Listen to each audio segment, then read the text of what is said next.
Hello, everyone, wherever you are from across the world watching today, either live, online, after the session as well via YouTube. Welcome to this conversation on IMAGI-NATION TV, looking at imagination for peace building and non-violence. I'm so privileged to be able to host this conversation today alongside the wonderful Candice. I'm calling from Paris, where I'm working with the LearningPlanet Alliance, and we are right in the middle of a one-week LearningPlanet Festival, which is this crazy journey of 500 events happening around the world, hosted by hundreds of partners, looking at learning to take care of oneself, others, and the planet. And from the very beginning, AIM has been an amazing friend, partner in this journey, and really pushing for having a space at the start of every day of the festival, looking at imagination and how it cuts through the really core, critical conversations that we're hoping to address over the course of this festival. So it's such a privilege to be able to host this conversation. This one IMAGI-NATION TV episode is part of a series of 4 across the week. Yesterday, we started looking at imagination and educating at the margins, which was an amazing conversation that you'll see above or below on your YouTube feed, I'm sure. So do check that out. But for now, I'll give the floor next to Candice to introduce yourself. Candice, go ahead. Hey, Ed. What's in the session today? How are you? I am so happy that I get to co-host this alongside you. And for those of you who do not know, we now know what Ed had for breakfast. And he just rolled into the office before we did this. As Ed said, my name is Candice Mama. I am one of the co-CEOs at AIM, and we love our partnership with LearningPlanet. And so I think Jack really chose me for this topic because before I came to AIM, I actually worked actively in peace building and reconciliation. And I know Professor Webster's here, so he's going to be speaking about South Africa and our rich history of the past. And just in brief, because we're going to definitely get into this later in the show, my family, as a part of many families in South Africa, suffered under apartheid. And what I did was, after my father was murdered, I forgave his killer. And so when I went on to do that, I really started the path of reconciliation, teaching forgiveness and teaching people through imagination how to rewrite their own stories. And just using that as a platform for myself, this conversation is going to be incredible because I want to know how each and every person has used imagination in the work they do. Because Ed, as you said, AIM is so passionate about how do we tell our own stories? How do we imagine a more hopeful and optimistic future? Because in my opinion, and I'd love to throw it to the professors later on, I find that without hope, there's really nothing to fight for. And what I think imagination gives us is the ability to imagine a future that's better than today. So I am so thrilled to be in this conversation, and I cannot wait for the panelists to introduce themselves. But Ed, before we go into the professor's introductions, I think we need to share a very powerful imagination video that just speaks to what I just covered.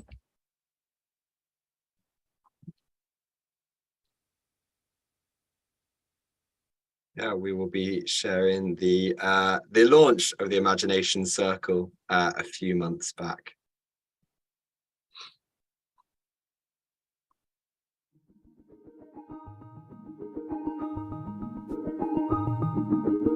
Humanity is facing a number of different pressure points where we actually need imaginative thinking. We have 7 billion imaginations, and this is what will give us hope for a better world, for sure. The starting point to imagine an alternative future is to realize that the only thing that travels faster than light is imagination. Let's start by imagining together what makes us human.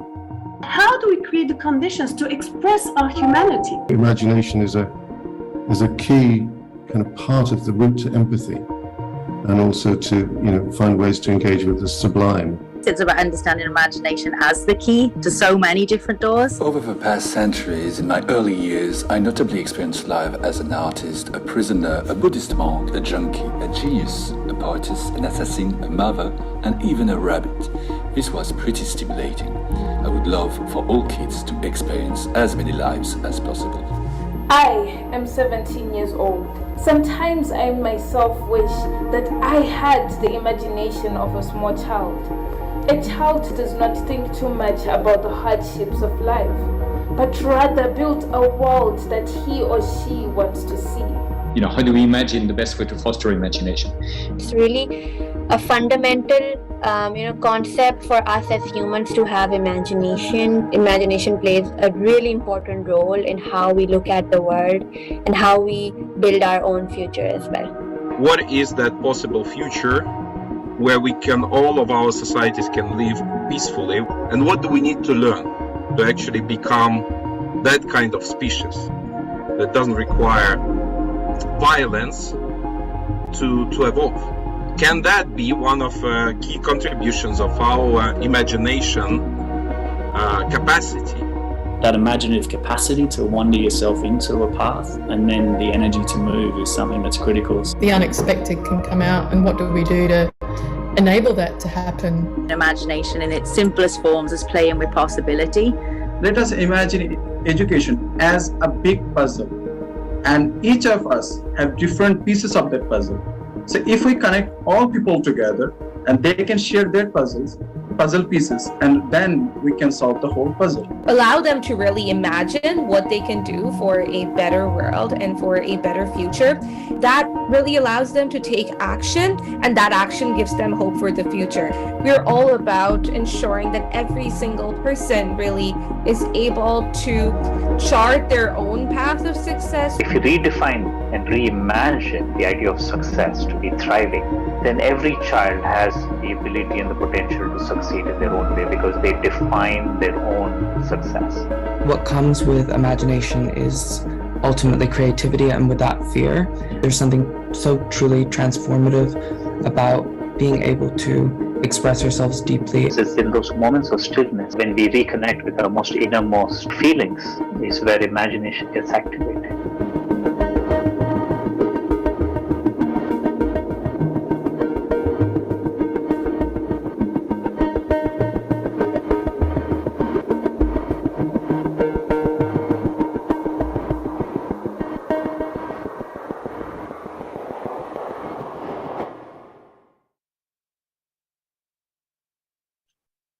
Yeah, so as you can see, we've already been blessed to have a number of different voices join in this journey and share what imagination means in the context of their work.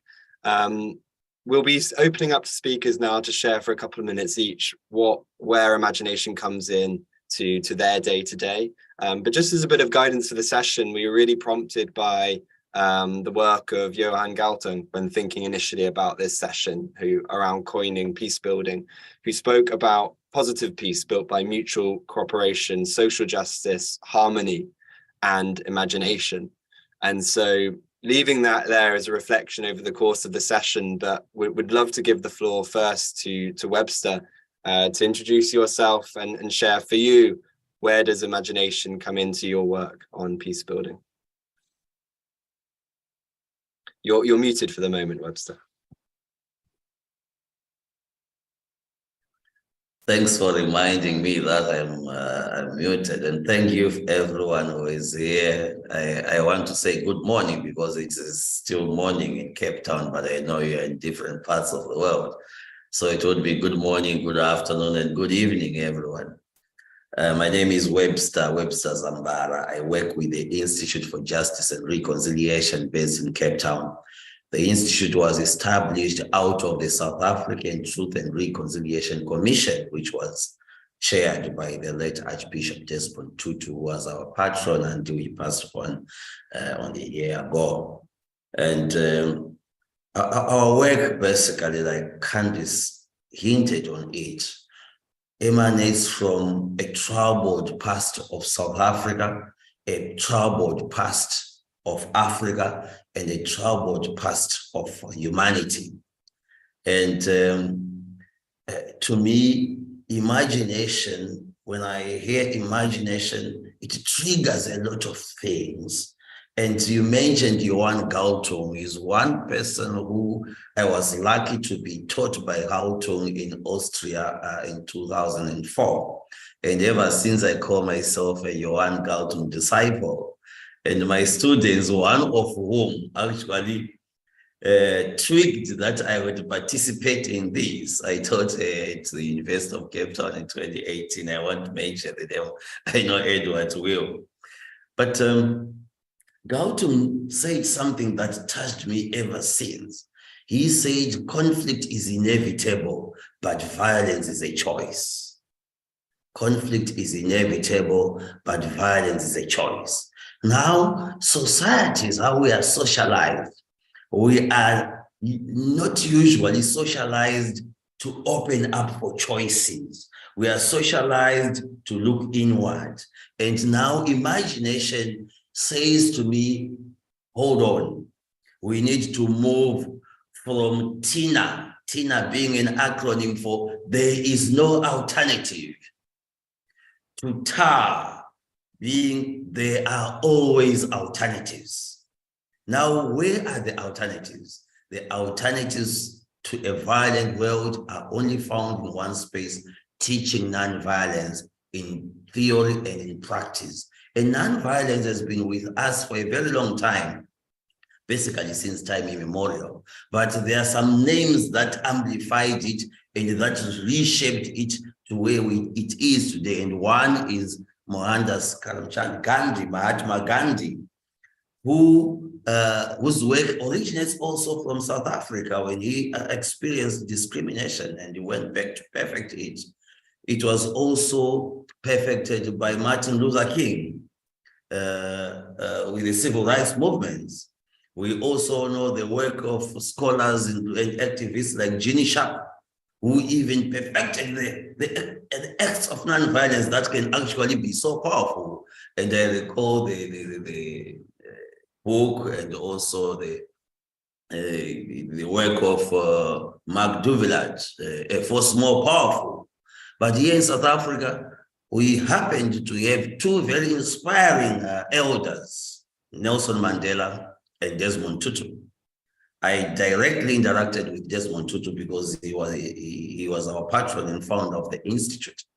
And from them, I learned things that sometimes we don't imagine. For example, Tutu says, if you don't forgive, the pain actually remains with you, even though you may be the victim. So for the imagining forgiveness, imagining talking to your oppressor, imagining a world that deals with things differently. Those imaginations come to me to the question, what if your dash is the solution? It may be your song, it may be your preaching, it may be your art, it may be all of us have a solution in us. So if we bring around those small solutions, a peaceful world is possible, and a peaceful environment is possible, and a peaceful climate is possible. Let me end there for now. Dr. Webster, as you were speaking, it brought up so many different things with the Institute of Justice and Reconciliation, because I was so honored to speak there with Judge Albie Sachs. And a lot of the things you were speaking about violence being a choice, and you referenced Mahatma Gandhi, who we also knew to be someone who chose nonviolence as a way of getting a different outcome. And to that, Rahat, I know that you are working in India currently, and I want you to introduce yourself and tell us your story. Hello, everyone. I'm Rahat. I'm currently working with Stanford's World House Project, which is essentially a conceptualization, or you can very well say an imagination or a dream that Martin Luther King had of creating such a large house where we must learn somehow to live with each other in peace. Our ideologies, in the sense, derive from Mahatma Gandhi and Martin Luther King Jr., and we focus on very specific individual constructs that we play with. Our evolutionary psychology has evolved in a manner where it's easier for us to classify people at the base level. Without any comprehensive thinking, we decide that, okay, this is me and this is you. There is a difference between me and you, without realizing that association also works simultaneously. Without I, you cannot exist, and you cannot exist without an I. And that's what we're doing at the World House Project currently. We're trying to eliminate this construct that you have to constantly divide yourselves into different groupings, into different communities. And that's where essentially the value system of nonviolence comes into play. There was a question that our professor who took the workshop, Dr. Johnny Mack, asked us at the very first day, that there is so much imagination that has gone into violence. You've imagined a whole lot of different weapons. You've imagined a whole lot of different weaponization of human interests. What happens at the end of this? Can you see a future where violence reigns? And almost everybody answered with that it's going to be annihilation at some level. And then he asked us, can you imagine a world where non-violence reigns? And we did not know what that world would look like. And that is where essentially we started with, that there's hope in this construct of non-violence and creating a peaceful world through a non-violent means. We are not saying that we do not need to see what violence looks like, because of course, social justice is important. A society which is grounded in moral systems is important. And the only way to take violence head on is to see it and see how it interacts with human beings. Thanks so much, Rahat, and I know full well as well the vision of World House and taking the writings of Martin Luther King, but making these accessible across not just education programs, but now network is really encouraging. And so I really recommend everyone to check out the World House Network hosted at Stanford. And notably as well, there's an incredible youth working group of the World House Project called the Turning Point Summit. And so they'll actually be sharing a bit more later today. If you are watching this live, you can explore on the festival website by searching for Turning Point. But it's really in this spirit of building network and community around discussing peace building on a regular basis. And I think it's a great segue to bringing in Pavel, because I know that this is very much at the core of your work as well. So maybe you can introduce yourself and where imagination comes in for you to peace building. Yeah, so thank you very much for bringing me in. I'm Pavel Luksha. I'm the founder of Global Education Futures, and our work is actually on exploring how education can serve the transformation of our civilization towards regenerative, peaceful, harmonious futures. And maybe I wanted to begin with a story. And the story is that as a child, I grew up in one of those Soviet cities that were so-called scientific cities. They were dedicated to specific kind of research. And my city was dedicated to the nuclear research, peaceful applications of nuclear technologies. But there was something in the air when I was young. Every year I felt like we are very, very close to the nuclear war. And actually my wish for Christmas, it was not Christmas in Soviet times, it was New Year. Every year as a child, I wished there would be no nuclear war next year. Really prayed for that. When I grew up, I read some documents from US military strategy, and I found out that there was 70 warheads targeting my city. So actually, if the war started, it would be annihilated in a flash of a second. So I really lived in something, imagining all the time how this would be happening when the sky explodes and like the whole world goes to pieces. Now, in 2022, again, we are standing in, like, now it's 2023, 1 year into the massive war in Europe. We're standing at the brink of certain risks. There were, again, conversation that it would be possible that the nuclear war breaks out the world, something that we probably have forgotten. And that brings me to realization that our civilization, with all its magnificent discoveries, opportunities, and so on, is like based on this thin layer, like thin ice of keeping peaceful world. And if we don't really kind of increase that layer, it's like a founding soil that nurtures everything in our society. If we don't increase that layer, like Webster said, we are not going to see real future. So the question I'm holding for all of us is, can we imagine that possibility, that we really take ourselves away from the again and again using violent conflicts as a way to resolve contradictions? There was a scientist about 100 years ago whose name was Vladimir Vernadsky, and he was a scientist who was both revered by Ukrainians who consider him a Ukrainian scientist and Russians who consider him Russian scientist. In fact, he was both.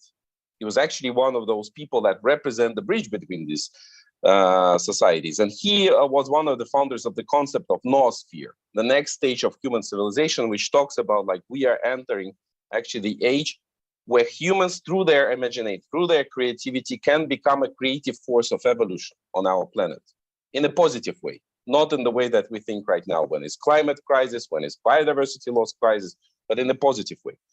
He said one of the key conditions for that is that they eradicate wars.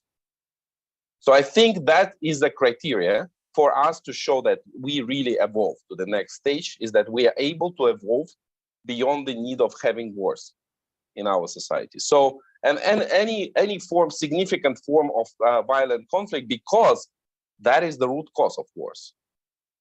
So that has been the focus of exploration of my team and my colleagues in the last year. We called it the Peaceful Futures Project, and want to invite people to join in the session that will happen like half an hour after this session ends, that we try to see, okay, is there a roadmap? Is that possible that in 50 years from now, we'll be able to create that future? And the answer is yes. Yes, it is possible. It's actually the journey we can collectively take. We don't need to think that war will always be there. In fact, if war is there, then we will not be there. So I think it's time right now to start using our imagination to think completely different, to invent the future collectively that is possible. And it takes us to really to all facets of our society, because it's not only about wars, it's about how we run and govern our societies, new models of democracy, engaging young people in decision-making, because if young people take decisions, they don't want conflict. Violent conflict. They don't want violence. They want harmony, they want collaboration, they want the world without borders. If we take into account needs of non-human world, we immediately recognize, okay, we are at war with non-human world, with other species, with planetary systems. How can we break out of that cycle? How can we stop the systemic violence in that direction? How can we make the world that regenerates nature, with the regenerates biosphere? So all of these questions, they reach out to the reimagining of our economy, reimagining of our governance systems, reimagining of our education, reimagining the way we deal with intergenerational relations, because a lot of violence comes from intergenerational trauma. How can we heal that? Is that possible on the global scale? Yes, it's possible.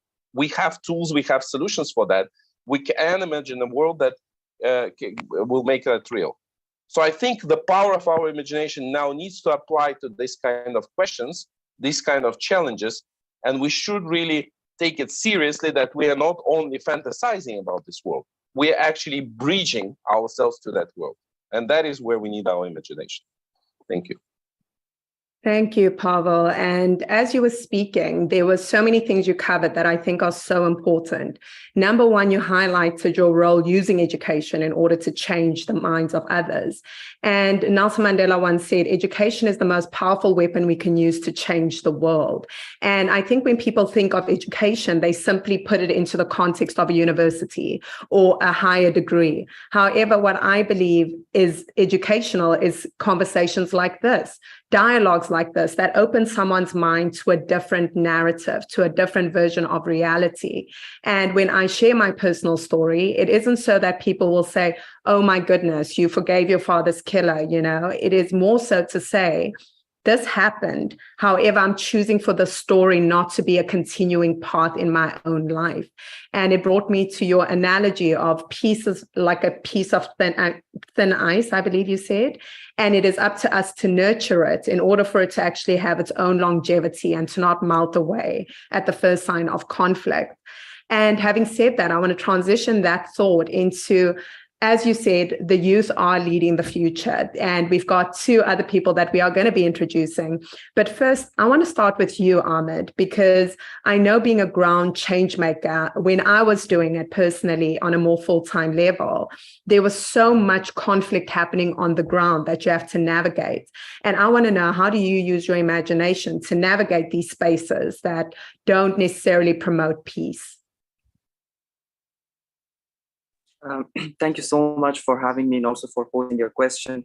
Well, actually being a citizen of conflict affected area or being a citizen of Afghanistan, there are a lot of things there are a lot of issues, there are a lot of problems and events that makes you to imagine and reimagine and think about how we can shape the future.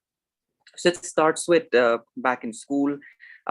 For example, sitting in a classroom and then suddenly all of a sudden just hearing this terrific bomb attack in front of your school in which the windows are getting shattered and everyone is scared and they are running and some people are bleeding, some people are fainting. Not just this, but when you go out in the streets and you see that more than 90% of the population, or let me say that almost everyone, they are living in poverty and they are earning less than $1, less than $1, and they're just surviving with that. You see that in really unprecedented cold and crispy winter, there is no electricity or no warming sources for people. And on top of that, multiple bomb attacks and assassinations and targeted massacre still happens in the country. And on top of that, you see that schools are closed, the universities are closed, people are not allowed to do what they want to, or even don't have autonomy over their clothes or how they want to hang out or what they want to wear. So this actually gives you a lot of food for thought on what kind of a world you would imagine. And it's been just like 18 years living in the same country. And I see that although the situation has exacerbated with the political upheaval, but it still has been pretty steady in the past as well. Not much progression, and always thinking about how we can solve these issues, how we can solve these problems with so many people dying and with blood flowing in the river instead of water. So what can be the solution for this? Not just that, but I think living in a corrupted country and the prevalence of illnesses like COVID and malaria and other and also diarrhea, waterborne diseases, all of these where people actually don't have a solution to tackle with. Neither it's public hospitals or their own financial means that can help them. So as I said, there are lots of issues and problems that gives you a lot of food for thought on how you can change the world. And for me personally, imagination at that time and from my own personal experiences, it meant using your creativity beyond limits to shape the world that you want to. I saw it as a foundation for catalyzing change and for also for mobilizing actions. And it started for me at an early age. As a child, I grew up having lots of different imaginations about changing the world, changing myself, being a magician, all different sorts of things that came to my mind. But as I grew up, I matured enough to know that I cannot be a magician, but instead I can use that power of imagination to think and critical thinking to turn this into reality and turn my thoughts into actionable plans.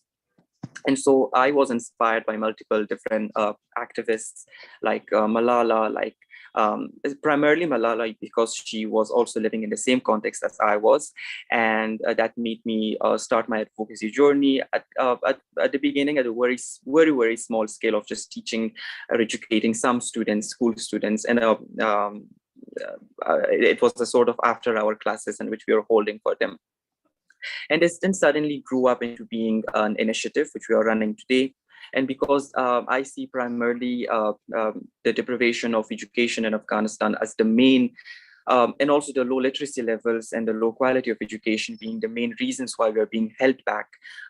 So that's why our primary goal is to promote education, especially for vulnerable population. That includes girls. And so we do it in forms of after-hour classes, which tends to not only educate them about literacy skills, but also give them those basic understanding of mental health, basic understanding of human rights, so that the next generation doesn't grow up not knowing about their rights. So the next generation of girls and boys, all of them, don't grow up not knowing that being beaten or being violated or being discriminated is normal. And so that's why we are putting our primary focus on mental health in education, and also shifting norms and attitudes, specifically in Afghanistan, but as our work is restricted by the political upheaval and also by the multiple bans that Taliban has imposed. So we are working broadly in South Asia, but specifically in Afghanistan.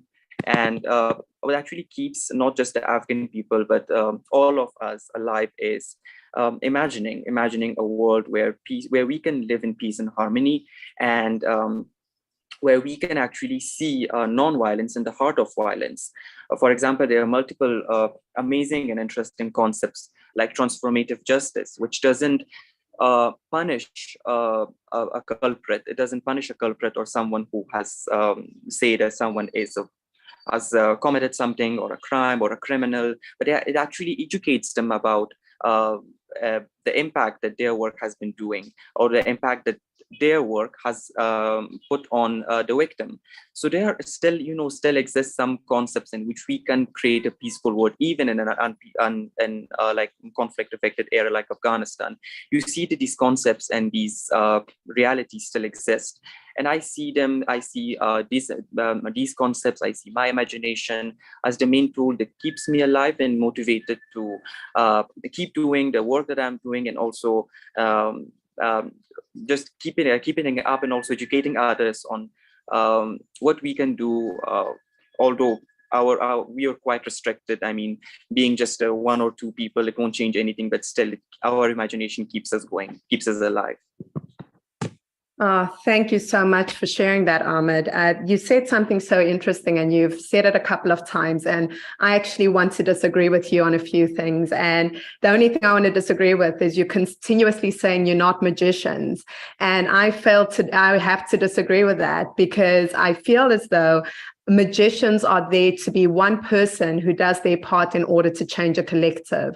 Abracadabra is actually an Aramaic phrase that was, I think it was pronounced avracadabra, which was, I will create as I speak. So the words we use and the time we take out of our lives in order to make an impact, and each and every one of us decides to do so, we all become magicians. And I think it goes into Pavel's point, which is, if one educated mind creates another, we create a ripple effect of effects of magicians, whereby we can live in a more beautiful and harmonious and peaceful world. So I just had to disagree with you there, because you know what, one man can change the world. And saying that, Victoria, I want to come to you, because I said man, but one woman, one non-binary, whatever it is we identify as, can change the world. So Victoria, I want to ask you, how does imagination play an impact in your world?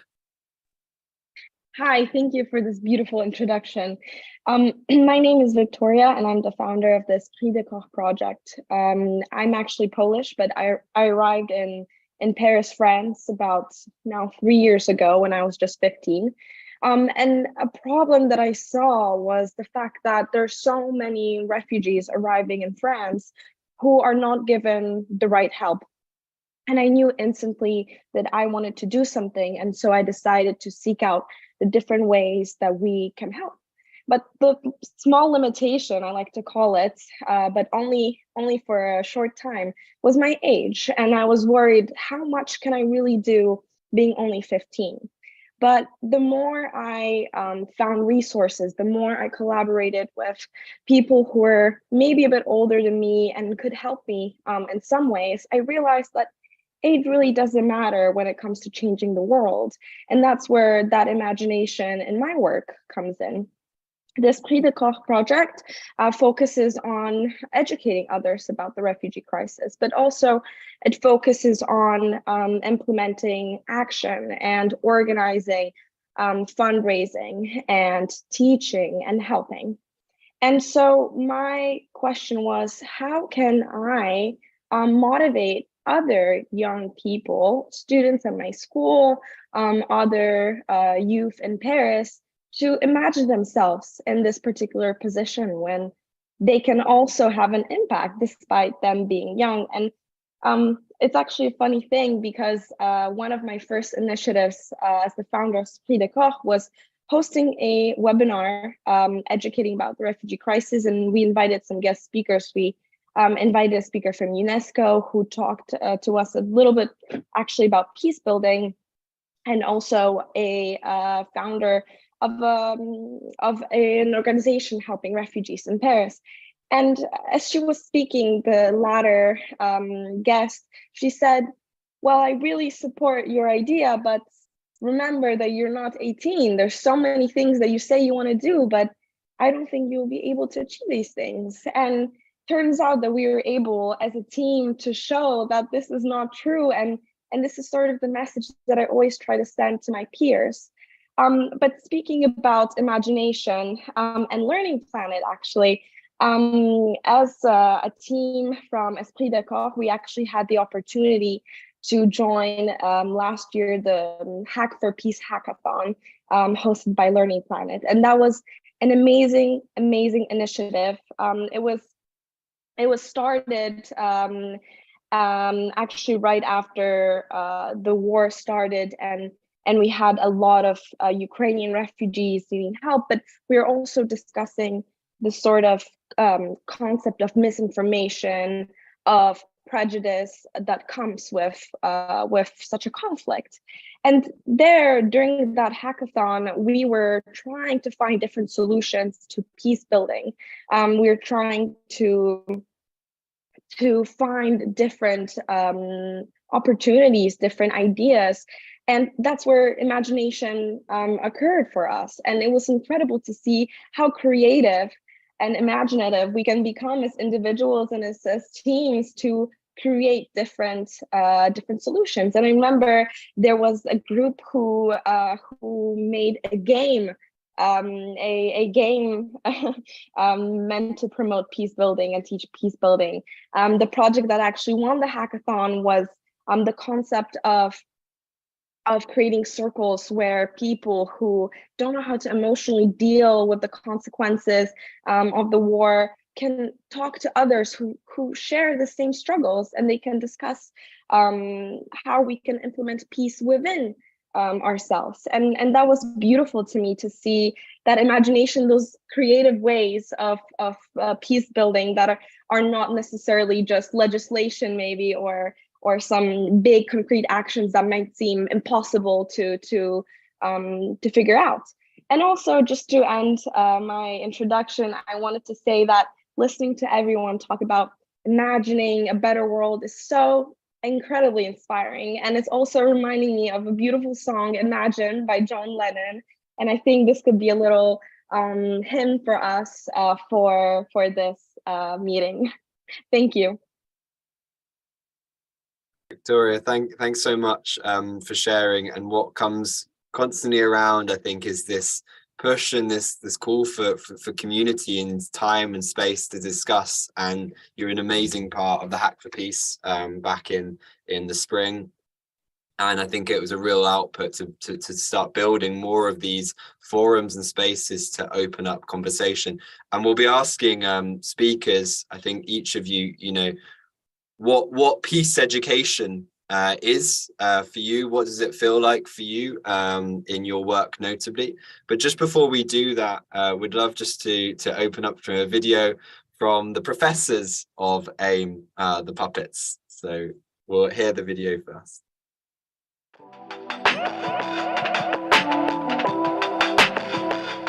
Been thinking a lot about non-violence and peace building. Any thoughts? Well, yeah, I do actually have a couple. Hit me. Well, I think one of the things that gets us stuck is we get stuck in the representation of our fur. Okay. We get stuck in where we think our nation states are, our boundaries. And when we get stuck there, we can't imagine where we've got to go to. So we're locked into old stories, essentially. We're locked into existing narratives. We can't break out of them. Yeah, well, I mean, we're so locked in that we can't even realise that often these stories haven't even been written by us, they've been written for us. Right.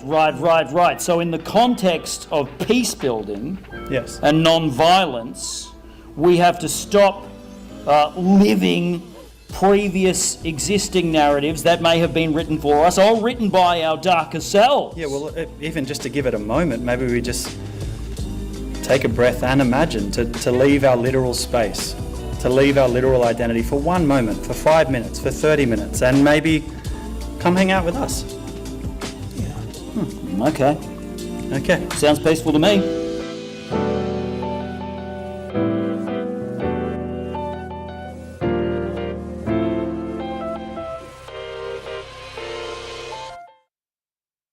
Yeah, so puppets transcend race, ethnicity, nations, age, class, all forms of identity lines.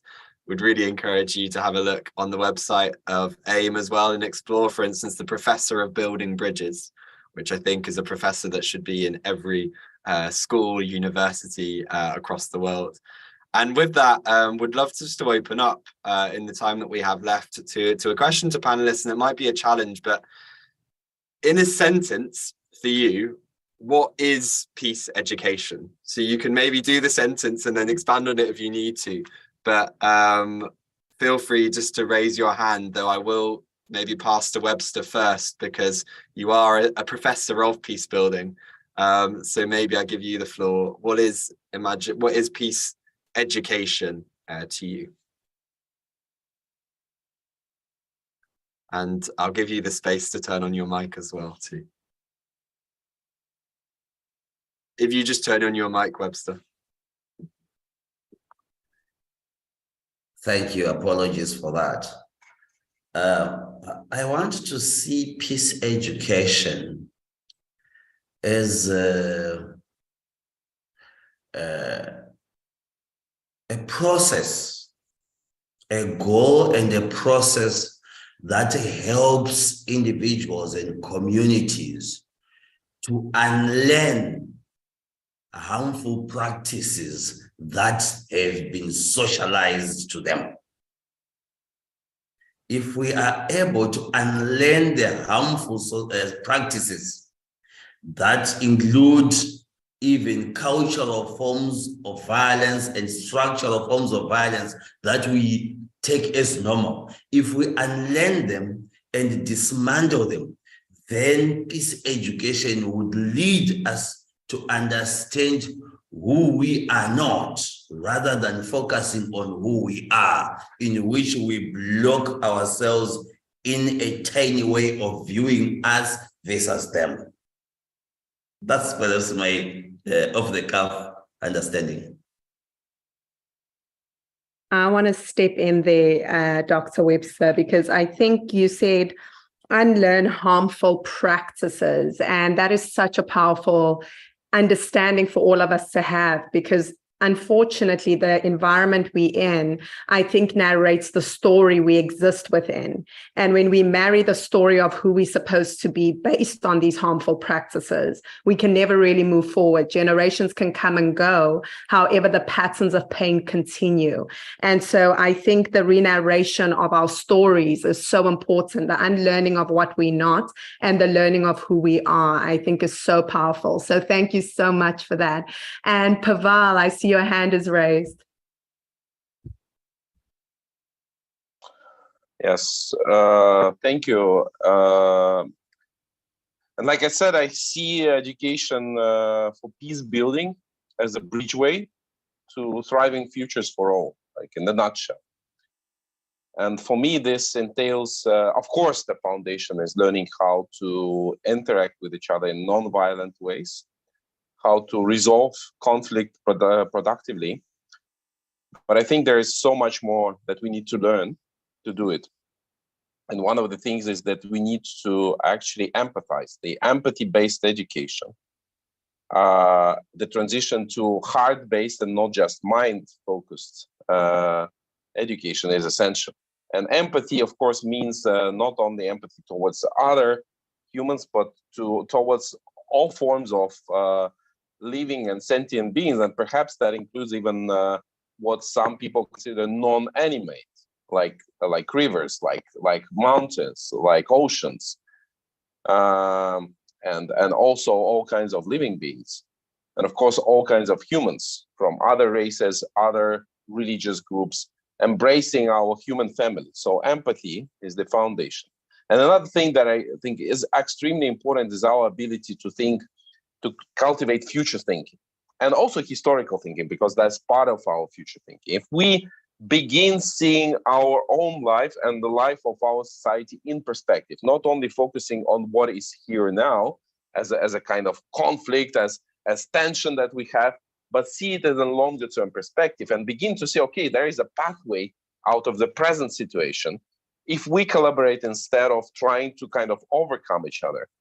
That perspective gives us pathways into peaceful futures. So I think we need to really expand the notion of what education for peace means, and it means so much more. Wow, empathy. Pavel, you actually brought up something so important, and you said it's not just empathy for, the system, the people around us, it's for also the environment we live in.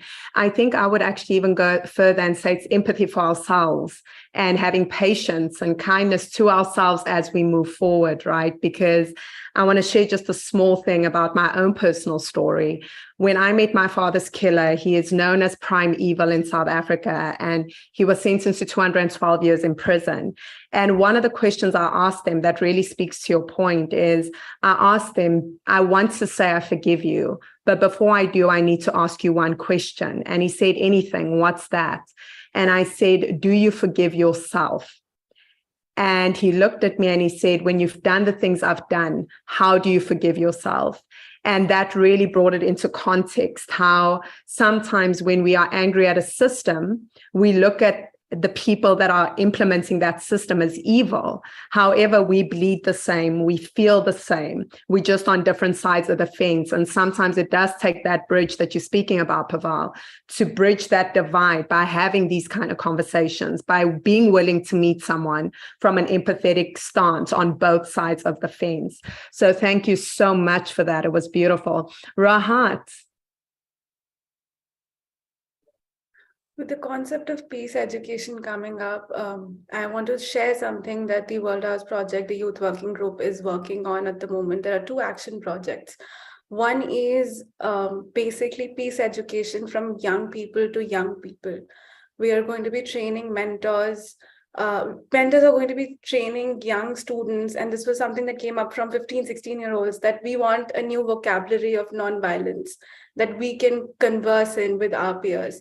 And therefore, that was one thing that we decided to do. We're going to be teaching young people how to have that conversation about empathy, about removing bias, essentially targeting all age cohorts from the youngest to the oldest in school systems, and teaching them how the non-violent moral value system holds human life or life in general at the highest order. And then the second thing is the process of unlearning what we have learned so far. People who've grown older have grown older in an age where divisiveness is just instinctual to them. The classification, like I said before, the you and I. So we're going to be working on a project which is essentially going to put them in the shoes of somebody else experiencing violence, to show them what it looks like is not so different from what could happen to you. There's a very famous poem about somebody saying that they came for that group first, then they came for that group, then they came for that group. And I didn't say anything when they came for all these groups. And by the time they came for me, nobody was left to speak on my behalf.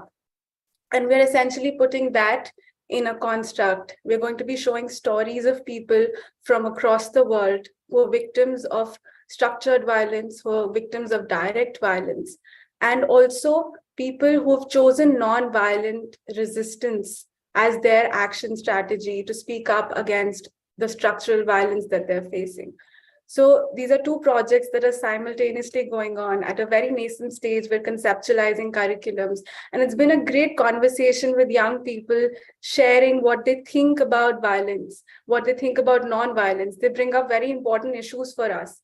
For example, a 13-year-old asking me, what happens when somebody points a gun at your head? How do you use non-violent resistance then? It makes you think so much more deeply. It makes you imagine a world where I want to assure that kid, listen, we were creating a non-violent world. That's the imagination we are going with, so that you do not have to face that situation where someone points a gun at your head. That's the whole idea behind the youth working group, putting forward the voices of young people, especially in terms of peace education. Thank you. Wow, Rahat, that is incredible. Teaching them how to imagine a future that they don't know as yet, right? A future that they have yet to see, but know that is possible. So I so look forward to seeing how that program unfolds. And I know that AIM has had a mentorship model that works so well, and it makes such an impact. So I am so excited to see that. I want to throw it over to Victoria. Thank you.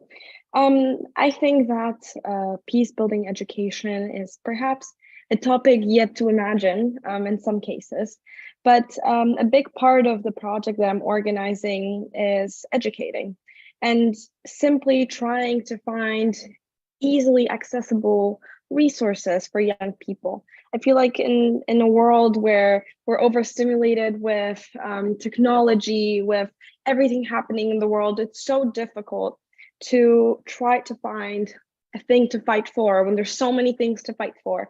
And our goal as a team is to try to make that decision very simple, to make it accessible, to make it comprehensible, to make it something that is part of our daily life, part of our daily routine, to educate ourselves about what is going on in the world. And of course, consequently, making action quite easy and accessible.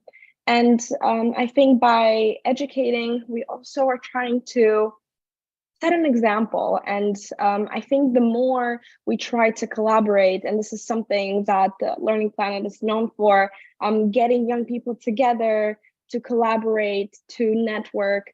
By doing that, we are able to set examples for ourselves, to get more people to join, to educate themselves. And I think that's a big part of what I stand for and of what I aim to do.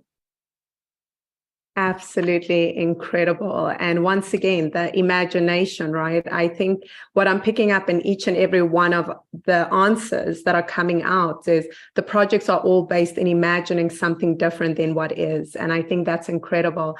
Ahmed, I want to take it to you now, your ideas around the question.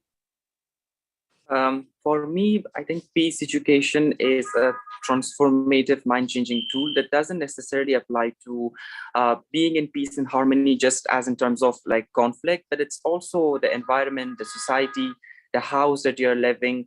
It means living in peace in all moments. It just doesn't mean by security-wise, but psychologically, mentally, socially being able to live in peace and harmony. And also for your mind to have that peace of mind and to be free of hatred and discrimination. And just touching upon how we in our initiative, we use peace education in forms of comic books and storytelling. And that makes it quite interesting because you actually put yourself in the victim's shoe and you see that pain that they're undergoing. And that might be at some point able to change your mind and also make you to think again and see how your actions are putting an impact in the victim's life. So it's again the power of storytelling and our imagination, and also, as we all touched upon, it's the power of peace education that allows us to change mindsets and the community in large. Wow, this has been one of my favorite conversations. And I think it's because each and every one of you have brought such a different dynamic that I'm going to be quoting and tweeting and doing all the new generation things that kids do nowadays, because it is so impactful. But I really want to know from each of you, from having been a part of this panel and having heard the different viewpoints and the work that you yourself do, what are you going to be taking away from today's conversation? What are some of the points or the themes or a quote that you'll be taking with you? And I think, Victoria, we usually end with you, so I want to start with you. What will you be taking away? I think I will be taking away the inspiration everyone here has given me. It's always so refreshing to see different perspectives and different people who work in quite varying sectors, trying to essentially move towards the same goal. It's just that we all do it in different ways, and that creativity and that imagination within all of us is so, so, so incredibly inspiring. And that's, I think, what I'll take home with me from today's session. I love that. And throwing it to Paval. Well, there are so many things that I'm taking, but Candice, I was very touched by your story, and I'm taking that with me. Thank you very much for sharing it. Thank you so much. And I'm touched by using education as a model forward for what is possible for all of us. Ahmed, what's your takeaway? I think I learned a lot from other people, especially from all of the panelists. I mean, they were all amazing, learning about their work, just not taking all of their names, but know that I was impressed and inspired by all of you. Such amazing panelists and interesting stories and projects. So a really interesting exchange of ideas. I love that. I mean, we should all be taking away the song by John Lennon, as Victoria said, which is Imagine, right? Rahat, what are you taking away? This entire journey of nonviolence and peace building for me came at a point where I was very low. I had just finished a major depressive episode, and there was a whole lot of things that were going on in the world that affected me. The violence usually affected me too much to say, and Turning Point Summit was the first step in the process of imagining something, of imagining that there was hope left for me to think about, for me to recreate. And this is essentially another step in that journey. And I love that. I love the concept that there are people thinking about these things at different age levels, that there is a lot of hope left about reimagining our world in different ways, from the young to the professors. Everybody is thinking about implementing structural changes, and that's beautiful. Thank you. Firstly, I want to say thank you so much for sharing that with us, because we cannot forget that every person here wants to make a massive impact on the world and imagine a new future. However, there is an impact to this work at times, and sometimes people get burned out. You know, they lose their imagination because there's so much to deal with. And the fact that you still showed up today, and that you are here, and that you're inspiring all of us to have an imagined new future, we are grateful and we are thankful for the work that you do. So finally, but definitely not the least, Dr. Webster, what are your final thoughts? Well, thank you. I want to thank everyone who was in this. I felt like I was in the right congregation. I was in the right church. I got all the gospels that I wanted to hear. And my takeaway is that if we do not continue imagining hard, creatively, the threat of intergenerational trauma will harm us forever. So we need to keep these conversations going and to include everyone to try to find a solution together with within humanity, and also a solution together for the betterment of the world and the earth. Thank you. Thank you so much. And I think I will end off with my reflection, because I've learned something from each and every one of you before I pass over to Ed. I really started thinking around how important it is to imagine a hope, right? And to imagine a reality that we may not have seen before, but we know is possible for the future. And whether you are doing it within education or the justice system or in your communities, I think it is so important to never forget why we are doing this work, why we chose the path we chose, and to realize that at the end of the day, we are human. And we deserve the empathy and the kindness and the teachings that we are giving the world. So what I'm going to take away from all of this is to take care of myself, show myself some empathy, and to also keep imagining a more hopeful and brighter future. So thank you to each and every one of you. It has truly been such an honor to be on this panel. Ed, it's been an honor to co-host with you. Thanks so much. No, it's been an absolute just privilege to listen. And maybe I end just on a call to continue with 3 conversations. So firstly, as Pavel mentioned, he'll be leading and sharing the results of his action research project on peaceful futures an hour from now. But if you can't make that in itself, please do check as well Peaceful Futures. There's some information on the website as well of the festival. With Global Education Futures. Secondly, a call to join the follow-up from the Turning Point Summit, which will be later today as well, 4:30 CET, 9 p.m. IST. And so that's the youth working group that Rahat mentioned of the World House Project. And then more broadly, the final conversation is a commitment to continue these conversations with LearningPlanet and AIM on Imagination TV through the Imagination Circle throughout 2023. We'll be hosting more and more conversations around the connection of imagination across many different threads of education and transformation. And so we'll be sharing more information about that journey online as well. And just a huge gratitude for you all for watching, for the speakers for their time, Candice particularly for helping to shepherd this. And wishing you an amazing day ahead. Thanks, everyone. Thank you so much. Thank you. Bye.